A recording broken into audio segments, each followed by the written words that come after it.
Hey everybody, it's Jim from Galaxy Property Inspection. Hey, and when I'm out doing an inspection, one of the things that I want to look at are the drains. How is your house getting water away from the house and away from the foundation, right? Now it starts with the roof. Now I'm going to look at that roof behind me, right? And I'm going to look at the shingles and what have you. I'm going to look at the gutters, but then I'm going to look at the drain spouts, right? And the drains that are coming down, right? Coming down the side of the house, and how do they move water away from the foundation? Now, as I'm looking at this house, the roof looks really good, and so do the gutters, all right? And so here's the gutters, there's a chimney, and there's the drain spout, right? And the drain spout is coming down. As I follow this thing down, look, the drain spout is not taking water away from the house.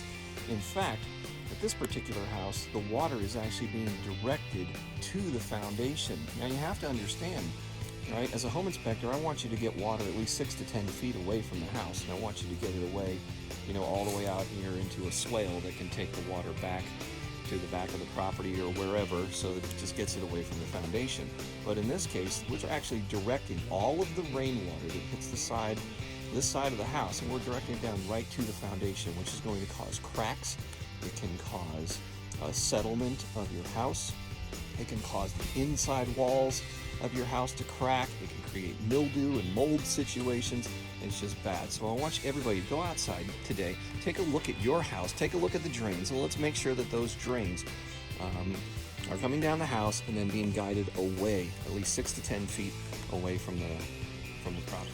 Okay, so I'm back and I'm looking at a different house. This is actually my house, and you'll see that the drain comes down from the roof.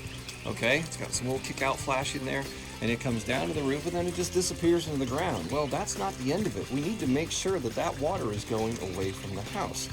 So it's also important to know, where is the termination. Here's the back of my house, and you can see how far away I am from the house, and as I look down, there's the termination point for my gutters. And you want to make sure that you know where that termination point is, so that you can make sure that you monitor it, make sure it's always clean, make sure it's not full of debris, make sure no critters are building anything in front of it.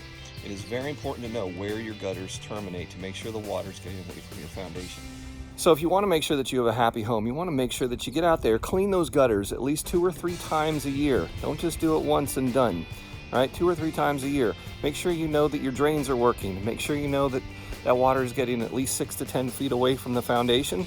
And if your drains go down in the ground, make sure you know where that termination point is, and keep an eye on the end to make sure that water is flowing from your house and away from those foundations, because it can save you a whole lot of time, energy, and structural issues with your house down the road. That's all I got for you today. See you in the next video.